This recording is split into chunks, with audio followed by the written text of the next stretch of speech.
The Bearcats captured their 16th straight battle for the victory bell, and we're reacting to the game right here on Locked On Bearcats. Our Locked On Bearcats, your daily podcast on the Cincinnati Bearcats, part of the Locked On Podcast Network, your team every day.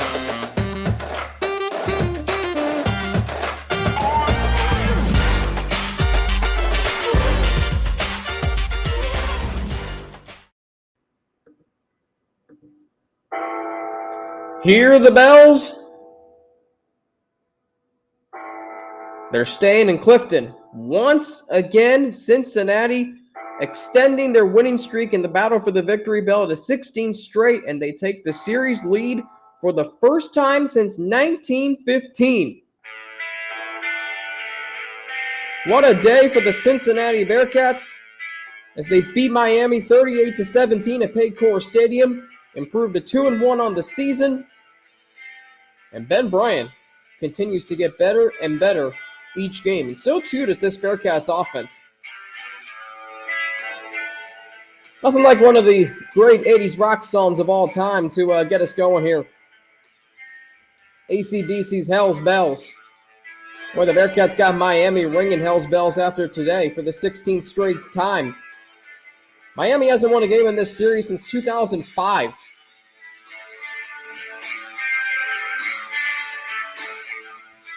What an offensive performance today by Cincinnati, 478 yards. That's my biggest takeaway. The dynamic offense of Cincinnati. Ben Bryant, 337 passing yards. Second straight 300-yard game for him. Two 100-yard receivers in this game. First time the Bearcats have done that since 2016. And watching the dynamic offense today, the Bearcats looked sharp. They looked crisp. Their offensive line was paving the way. This was about as complete of an offensive performance in this rivalry as we have seen. Now, last year, the Bearcats won 49-14. But this game, the Bearcats had the running game working. They had the passing game working. They had everything working for them. The offensive line was really good, only allowing 3 sacks. But what also stood out to me today was it's the latest victory of treating this rivalry with respect. And that all goes back to Luke Fickell. It all goes back to Luke Fickell at the beginning of every battle for the victory bell week. And each of the 5 times Luke Fickell and the Bearcats, or Luke Fickell has coached in this rivalry. Every single time, Luke Fickell starts off the week by saying the answer to the first question he is asked about this rivalry is, it's about respect. And it sounds so, roll your eyes, cliche, whatever. It can't be overstated enough. It's not the answer that's going to grab the most headlines or a press conference soundbite that's going to resonate for days, weeks, maybe the entire season, but it is exactly what needs to be said. And it gets him and it gets this Bearcats team in the right mindset. Because let's be honest, the Bearcats are going much bigger places than Miami football is going. No disrespect to Miami. The Redhawks are a good team. I'm really excited to see how their season plays out because I do think they have some potential to compete for a MAC championship this year. But the Bearcats are on another level than Miami, and it's been that way for the last 16 years. And it can be so easy to overlook them. It can be so easy to just say, oh, we got that win. We don't have to worry about that game. But no, Luke Fickell is able to come in every single battle for the victory bell week and simplify it to it's about respect. The history of the rivalry, it was the first college football game played in Ohio back in 1888. It's the second longest running FBS rivalry in college football behind only Wisconsin and Minnesota. It's the oldest non-league rivalry in college football history. There's a lot of history to this rivalry. And Cincinnati, despite their success in it the previous 16 years, despite their success, which has been much greater than Miami's over the last 5 years in terms of wins, in terms of championships, in terms of playoff berths, they're still able to take this game seriously. And I only hope, and I think it will, I hope they can continue to do that when they go to the Big 12. So Every year, Luke Fickell has his team prepared. Every year, they don't take it for granted that they, beat Miami every year. In fact, the last 3 times they've won by 22, 35, and today 21. That's 78 points combined in the previous 3 games, an average of 26 points per victory. We should not take this for granted because a 16-game winning streak in a rivalry is a long time. Remember, rivalries are only played in college football once a year. NFL rivalries typically are played 2 times a year unless they're non-divisional rivalries. So in college football, if you have a 16-game winning streak in a rivalry, you're holding on to it for a long time. And to be able to treat it with the same amount of respect year in and year out is a huge testament to Luke Fickell.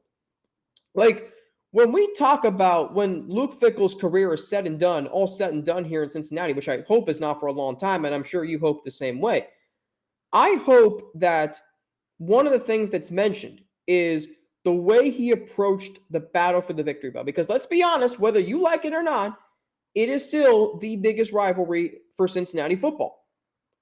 Currently, at least, Louisville, West Virginia, and Pitt might have been bigger when those were rivalries and those were existing. But for right now, it's the battle for the victory bell. And ever since Luke Fickell has come in here, it's about respect. And I instantly grew to that sentiment that he echoed in 2018, in 2019, last year, and this year. He hammers it home every single time. Now, let's not make this a 30-minute show about, respecting your rival. Let's talk about Ben Bryant, how he continues to get better and better every game. His arm looked alive today. He was precise. He made some tough throws to the outside. He made that tough throw to Nick Marner to give the Bearcats the lead right before halftime. He was aggressive. He took some shots down the field. He was tough. He showed great leadership. And what he's doing is he is transforming this offense. And I never thought I'd say that. And I don't know how big the transformation is right now, but in terms of what this offense has been and what this offense can be, historically, this is a run-first offense. But there is now a new element from the passing game, and that is the receivers are leading the way. Now you got to defend the Bearcats on the perimeter. Today was the first time the Bearcats had 2 100-yard receivers since 2016. This offense is different than years past, and that is going to be something that we're going to talk about hopefully a lot for this season, not just after this game, but leading up to the Indiana game, leading up to every conference game. The Bearcats are now an offense that you cannot just load the box. Miami tried that today. And Luke Fickell said leading up to this game, they were going to have to stop. They were going to have to run it even with 8 men in the box, a loaded box, and they did. But now they have horses on the outside. Nick Marner, Tyler Scott, Trey Tucker. There are weapons on the outside. Jaden Thompson. Cincinnati is now a dynamic offense that you have to defend them the whole length, the whole width of the field. It's not just in the middle or between the tackles or between the hash marks. No, it is the whole width of the field you must now defend. And it is going to be very, very hard to do so if Ben Bryant continues to throw the way he's been throwing and the receivers keep making plays. The receivers are now leading the way for this team. If we look at the stats, if we look at the statistics now for Cincinnati football through 3 games, you'll see in the passing game that it's the receivers leading the way. It's not Josh Wiley and Leonard Taylor like it's been in years past. It is the wide receivers. It is Nick Marner and Trey Tucker and Tyler Scott who are doing the most of the work in the passing game. Well, we don't have. I guess I don't have the cumulative statistics in front of me. So, well, we'll look at those later this week. But what I'm saying is, the receivers are now the leaders in the passing game, and that can only mean that the tight ends are going to get more opportunities because now defenses are going to adjust how they defend Cincinnati, and that also is going to open the door for another player who I am so happy to see him having success. He's looking as healthy as ever, and we'll get into that player next. following this word from Bet Online, as you see on the bottom left corner of your screen. BetOnline.net, your number one source for all your pro and college football betting needs and sports info this season. You can find all of the latest football league developments, game matchups like next week's Bearcats game against Indiana, news and podcasts, including this year's opening week's games. BetOnline is also your continued source for all your sporting wagering information, including live betting, esports, and scores. It's the fastest and easiest way to check in on all your favorite sports and events, including Major League Baseball, MMA, boxing, and golf. Head to the website today or use your mobile device to learn more about the trends in action. Bet Online, where the game starts. All right, so Charles McClelland, really, really impressive showing today sorry for that flash by LinkedIn. I was trying to get my Twitter profile back up. Charles McClelland today was really good. And I'm so happy to see him doing well. He can run up the middle. He can run to the outside. He can catch.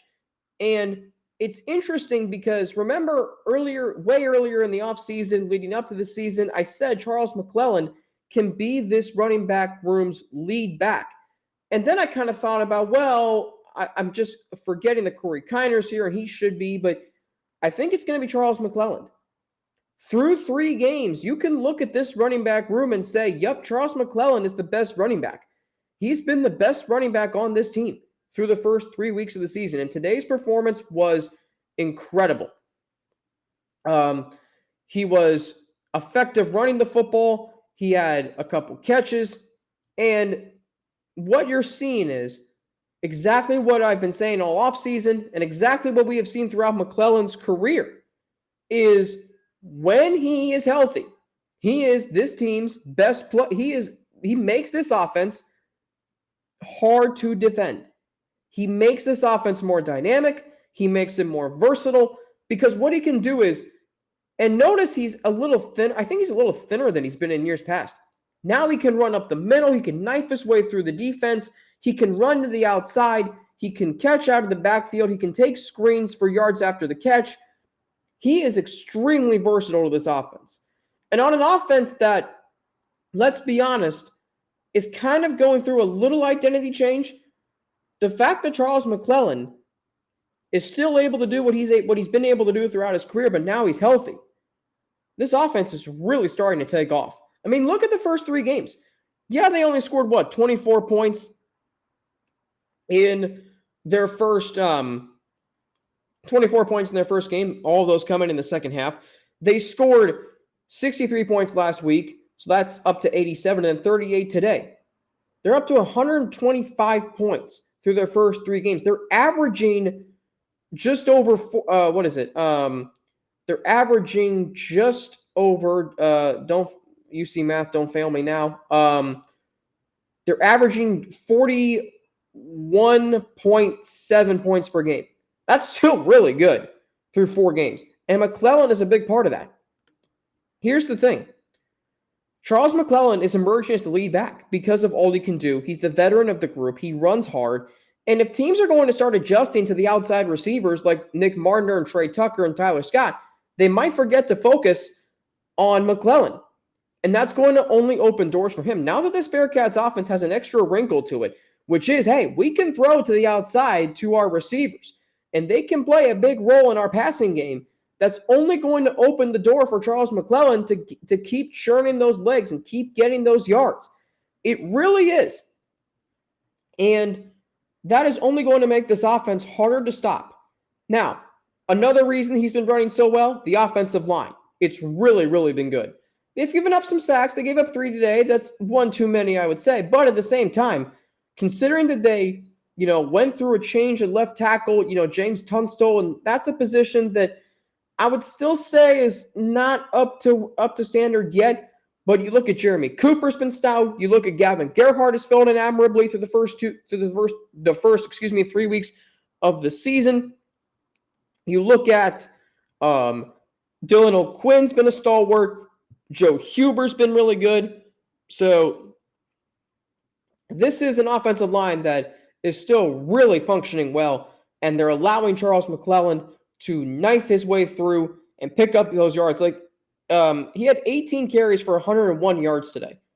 So that is an average of over 5 yards per carry. That's really good. For a running back who's had 2 torn ACLs, an ACL tear in both knees, it's really great to see him running well and being a major contributor for the Bearcats on offense. And we talked about it. Who was going to be this lead running back in this room this season? And Justin Williams talked about it on this show. He wrote about it in The Athletic. We were going to maybe start to see it around the midway point of the season. We're through 3 weeks, so we're through 25% of the way through the season. And for my money's worth, Charles McClelland right now is this team's lead running back. After today's performance, battle for the victory bell, 16 straight wins. You're going for the series lead for the first time in 107 years, and Charles McClelland was amongst the stars today. And there were a lot of stars in this game today. I'll give you my 3 for the game towards the end of this show. But when you have a 300-yard passer, a 100-yard rusher, and 2 100-yard receivers in a rivalry game that you win by 21 points, that's a sign of a really good team. You got to be really excited about where this Bearcats team can go. I don't think it's going to be long until the Bearcats are ranked. I really don't. They're going to be ranked once again. And every game from here on out is going to be important. They got Indiana next week, who's undefeated. Conference play starts the week after that, so every game's important there as you push to the conference championship and winning a 3rd straight conference championship. So there's a lot coming up for the Cincinnati Bearcats as we continue here on Locked On Bearcats. But Charles McClelland, it's so great to see him running well. It's so great to see him healthy. He's as healthy as he's been in his 5 years here with the program, and I only hope that we get to see that for a full season this year, and he can reach his potential and be that lead running back that so many great running backs have been for this program in years past. And that's led the Bearcats to conference championships, and maybe McClellan can be that next running back. All right, coming up, 2 weaknesses that surfaced today and why they will be keys or weaknesses to watch as this season goes on. We'll get into it after a word from 2 of our sponsors. So the Bearcats won 38-17 today, but if you watched the game, you would know that the Bearcats fell behind by 10 points twice early on in the game. They were down 10-0. They were down 17-7, and it looked like Miami was able to do whatever they wanted to do offensively in that game. They were running the football well. Avion Smith, their backup quarterback, who's starting for the injured Brett Gabbert, hit Mac Hippenhammer for a long touchdown on the first drive of the game that put the Redhawks ahead. But the weakness for Cincinnati that surfaced early in the game was turnovers. The Bearcats now have 5 turnovers on the season. They've turned the ball over 5 times, 3 times today, 2 of them early on. Both were fumbles, one by Jaden Thompson, one by Charles McClelland. Now, the first by Jaden Thompson was a momentum killer. Bearcats had a good drive going. Thompson had a nice catch and run, and then he just put the ball on the ground. Or rather, it was punched out by one of Miami's defensive backs. The next possession, same 2, Charles McClelland trying to bust through and, push up field, and the ball was punched out from his possession. So turnovers could be an Achilles heel for Cincinnati this season. It's not yet. I'm not concerned about it, but 3 turnovers, including an interception by Bryant. He's now thrown 3 on the season, but he's thrown for, how many touchdowns has he thrown for? 7, I think. Yeah, 7 touchdowns. So 7 touchdowns to 3 picks, or 2 picks. Not something I'm going to worry about too much. But they have cost Cincinnati so far this season. Arkansas scored 14 points off turnovers in week 1. Miami scored 10 points off turnovers today, and they nearly scored another touchdown early in the 4th quarter. The Redhawks were on the doorstep of scoring when Avion Smith tried to run it into the end zone, but Wilson Huber made a clutch tackle to save the touchdown on 4th and goal. Miami scores there. It's a 7-point game, and 17 of their points come off of turnovers. That's not good if you're Cincinnati. And it put the Bearcats in a 10-point hole that thankfully they were able to dig themselves out of with a 17-point second quarter and then pull away in the second half. But when you face teams like UCF on the road in that raucous environment, which today was unique because it was billed as a Miami home game, there were more Bearcat fans in the stands. Clearly, we know that. If you watched the game and you heard the sounds of the game at Paycor Stadium, you knew that it was a majority Bearcats crowd. And Cincinnati, let's be honest, they're going to face harder environments. They're going to face UCF. You can't turn the ball over 3 times and expect to win that game. I'm sorry. I don't care if UCF just lost to Louisville and they got Florida Atlantic later tonight. That's still a tough environment to walk into and just roll the balls out and say, yeah, we can turn the ball over 3 times and we're still going to be fine. That's not how it works. So they got to clean those up. Last week, they didn't have any turnovers, but that was against an FCS team in Kennesaw State. I'm not really worried. You can't really take away much of that. I'm not worried about the turnovers yet, but they are something to think about. You beat a team by 21, especially your biggest rival, despite turning it over 3 times. I'm not going to worry too much about it. But if you barely scrape by Indiana next week, who barely scraped by Western Kentucky today, if you barely scrape by Indiana because you're turning the ball over too many times, then there's cause for concern. But for now, there's not, and I'm still very, very encouraged by what I'm seeing by Cincinnati through the first 3 games of the season. Yeah, they have a loss. It's a blemish, but they still look they're not as good as last year's team, but they still look like a really, really good team, a well-oiled team that is getting after it on both sides of the ball. But this is the Achilles heel, and Luke Fickell even said it after the game today. Penalties. The Bearcats had, once again, 10 penalties in this game, this time totaling 99 yards. It's gone up from 65 to 90 to 99. This cannot keep happening. At one point, the Bearcats had 4 penalties on 1 possession that did not net a first down. That is inexcusable. I don't care if that came with the second team in the game or not, because Evan Prater's trying to put tape out there. Now, what he would have done today would not have unseated Ben Bryant as this team's starting quarterback, but it still would have been hope for the future next year if Ben Bryant moves on after this season. And if the offensive line, John Williams had 2 false starts and had 2 consecutive false starts, he was booted for James Tunstall. There was a holding penalty on Chris. There was a holding penalty. There was, I think, another holding penalty too. So there is just, this has got to be cleaned up. You can't have 10 penalties for 99 yards. No team in the top 25. I guarantee you, and there's probably very few of them, but teams in the top 25 who are playing well, they don't commit the penalties the Bearcats are committing. So this needs to be cleaned up because it's going to cost you against UCF. Might cost you against SMU. It might cost you against Indiana next week. Indiana's 3-0. It might cost you in the conference championship game. If you keep accruing 10 penalties, it will come back to bite you. Whether it's on defense, a personal foul, roughing the passer, whether it's a holding penalty or a false start, those will add up. And you can't let it happen. If you're trying to win a 3rd straight conference championship, like through 3 games, we know what this team is good at, and we know what their weaknesses are. Their weaknesses are themselves. Too many penalties. That's self-inflicted. You can't have those if you're trying to get to where you want to go. Let's go to the 3 stars of the game. Number 1, Ben Bryant. 26 of 35 for 337, 2 touchdowns and a pick. Best game of the season. He's getting more accurate. He's looked sharp. His arm looked alive today. Really, really impressive performance by Ben Bryant in a rivalry game with all the pressure on the Bearcats to keep the streak alive, take the series lead for the first time since 1915. That has now happened all because of Ben Bryant putting this team on his back, completed his first 12 passes, and was still 14 of 21 after that. Number 2, Charles McClelland, 18 carries, 101 yards with 2 touchdowns. He also added 2 catches for 14 yards. He looks healthy. He's running hard. He's looking really good, and he's only going to give this Bearcats another dimension on offense. And then number 3, I can't believe I've gone through this whole episode without mentioning his name, Ivan Pace Jr., playing with his hair on fire against his former school, led the team once again with 8 tackles, had 2 tackles for loss and a sack. He's just got a nose for the football. He just knows where the ball is going on every play, and he's going to find it. So major, major effort by Ivan Pace Jr. All right.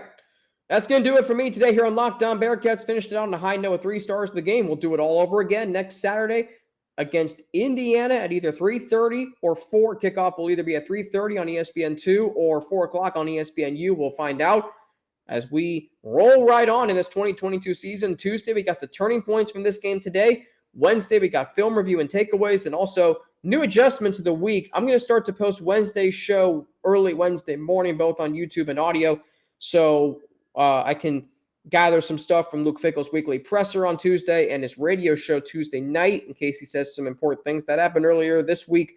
We'll do that again next week as well. We got our weekly conversation with my colleague at All Bearcats, Russ Heltman, on Thursday. Then we got a game preview on Friday, previewing the Bearcats matchup with the Indiana Hoosiers. And then Saturday, we'll do it all over again. Bearcats and Hoosiers. We'll have the recap of the game posted at 10 o'clock that night. And looking forward to seeing Nippert Stadium rocking next weekend.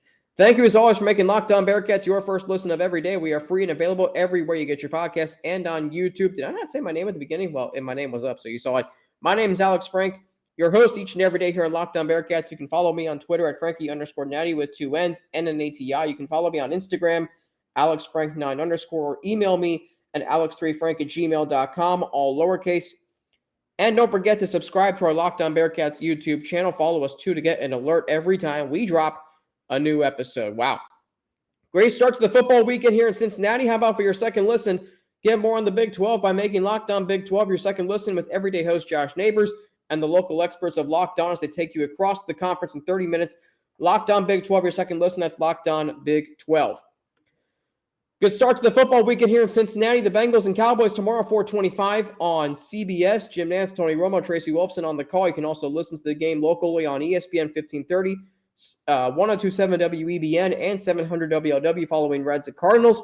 I'm picking the Bengals 24-17. I think that game will be a little closer than some might expect, but I think the Bengals are the more talented. They're the healthier team, and they will pull away in the end. Expect a very businessman-like performance from Joe Burrow and the team coming off a disappointing season-opening loss to Pittsburgh last week. Once again, I'm Alex Frank for the Locked On Bearcats podcast on a day where the Bearcats win their 16th straight battle for the victory bell over the Redhawks, 38-17. They take the series lead for the first time since 1915, improved to 2-1 on the season, and are back at it next Saturday against Indiana at Nippert Stadium. We're part of the Locked On Podcast Network, your team every day. Have a great rest of your night. Enjoy Oktoberfest. Enjoy the Bengals game tomorrow. Please stay safe, stay healthy. You can keep making Locked On Bearcats your first listen every day. I'm Alex Frank. Have a great rest of your day.